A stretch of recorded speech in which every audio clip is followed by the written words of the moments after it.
church growth, the Gospel of Christ, lesson preparation and presentation, morning sa hermeneutics and homiletics, Book of Revelation, marriage and the family.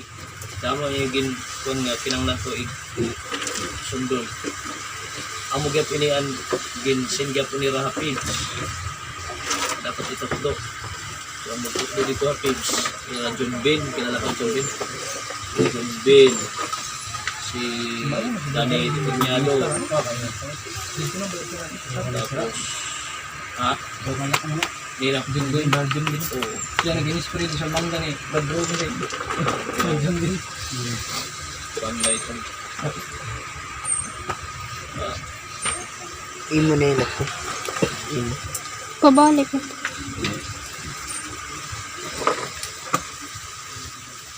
Discuss dito nga how to read and understand the Bible. Paano basahon nga, paano intindihan ang Biblia. Bullpen daw. Bullpen. Bullpen. Pulpen. Ito naman. Gracias. Wala ka bulpen ro? Gloat. Ito yung bulpen ro. Basta kay, ano ba kasi na kay bukad?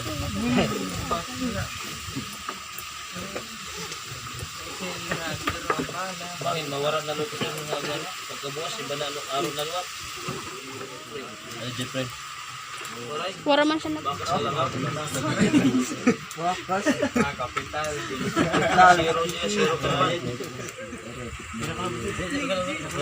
Masakit ka ang tubo. Okay, kamaulan ako.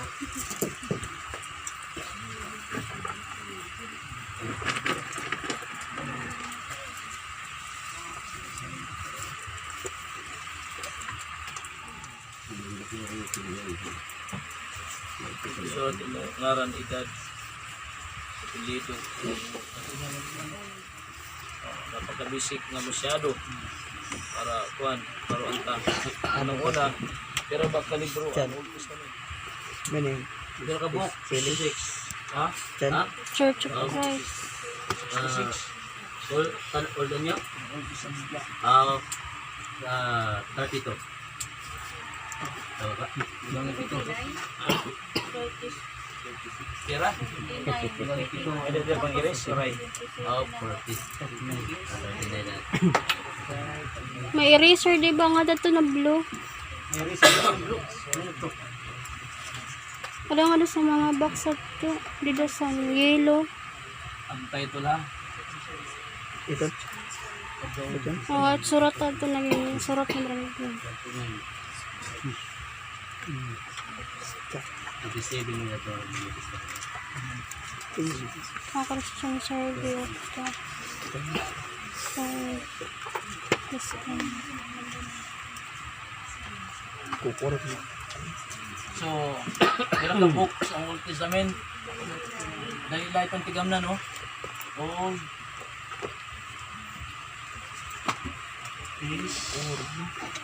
Sikreto ko na ito ng mga ini. Para di ka malimot kung pera. Asan dito ka masiyot na nga. Dahil lang. Wala, hindi. Pero ako kasi ni. Yan pula. 1, 2, 3. Ako sura. Tama? Pero ka bukas yan eh. Aliter. 9. Ito ng Old Testament. 39. Pero man ang New Testament. 3 times 9 pera. 3 times 9.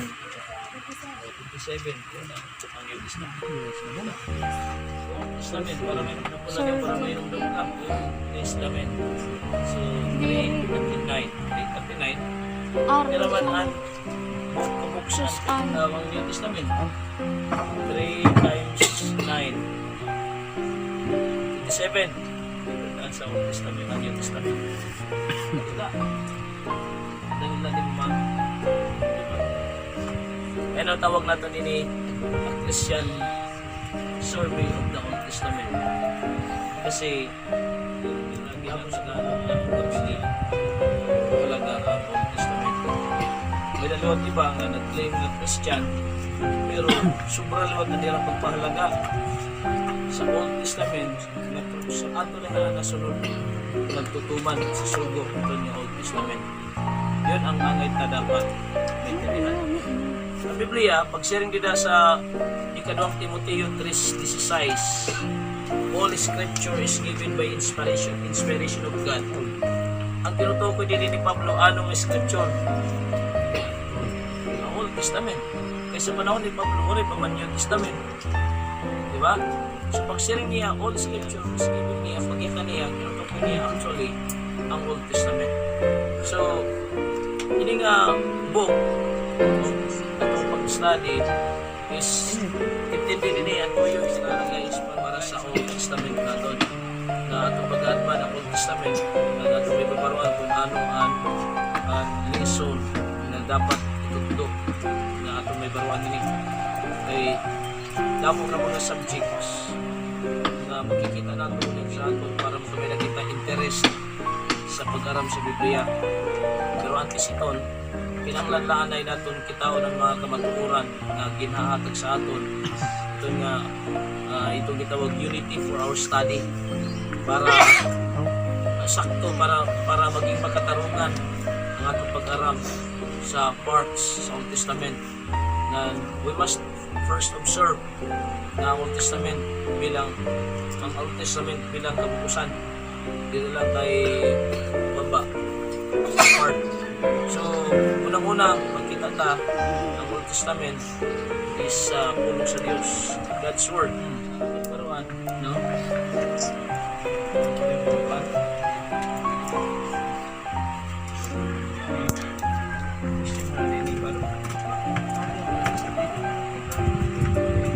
Ada sa mga box nila iyo.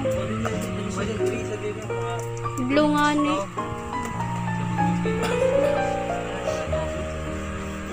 Atong kikitaon ang Biblia o ang Old Testament, no? Asaho the Old Testament is God's Word.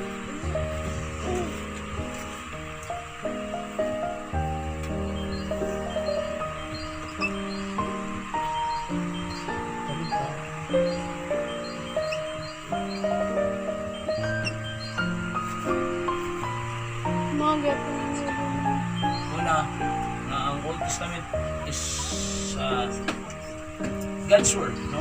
Una, makita natin ay kita ini sa Diyos from God.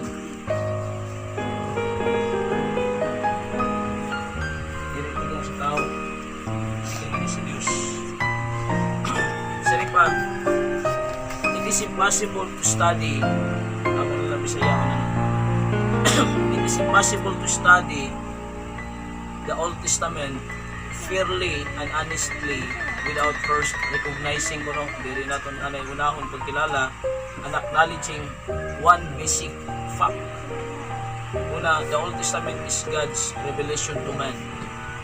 Sali pa, imposible daw nga mag-aram kita sa Old Testament nga fair ba ang atong pag-aram and honestly kung waray ta anay dili ta anay i-recognize or kilalahon or karawaton nga usa ka basic nga kamatuoran nga ang Old Testament usahiya ka pahayag or revelation sa Dios para sa tao. It is not the entire revelation of God. Ang Old Testament diri siya maong kabugusan God nga revelation sa Dios, but all of the Old Testament is God's Word. Diri siya kabugus pa. Kulang pa man ang Old Testament para sa tao. Kundi ang Old Testament pulong ini sa Dios. So maliban, no, unless we start with this fact, kung diri kita magtikang ini nga mga kamatuoran, ang atong pag-aram sa Old Testament ay waray good nga ngatuan, failure. So sanglit, una may kilala naton atong go dapat karawaton nga ang Old Testament pulong sa Dios. Sari pa, it is found in the Old Testament ang unless we start with the fact our study of the Old Testament is doomed to failure para nga to sa baga nga tulagay kita sa kapakyasan. May mga tao, no, some people claim that this is a human idea. May mga tao nga nagsari nga tawhanon lang kuno ini nga idea. imposed upon the Old Testament by men. Sa baga, gi-impose na lang sa mga taong nagpupoy o sa panahon sa Old Testament. Diri ko na inimao, di ko na totoo. Kay it is found in the Old Testament, it is also found in the New Testament. Ang makikita nimo sa New Testament, sa Old Testament, New Testament, ngani may dadidisiri. Si Agustin. At ini si Agustin, at nabuhi niya siya tuig 354, ngato sa 430. Saying niya, the new is in the old counsel. The old is in the new rebel. So, ang bago ko no, makita nato na siya, the new is in the old counsel. Yung counsel parang mana. Then, ang old, gin-rebel din sa New Testament. Ang new, parang nag-expire siya, nagtago na. Parang, pag-abot sa New Testament, ginhipos niya ang Old Testament. Pag-abot sa New Testament, ginpadayag niya as pag A few moments later. ang Old Testament mao ang padayag niya mao ang New Testament. Meaning the old is in the new rebel.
Okay, Sa naman ini. sige, imo naman kay dire di ko akuntiya nagkuan. Sa bola ko. Ayag tiniaw kay Ika. sige, imo na siya.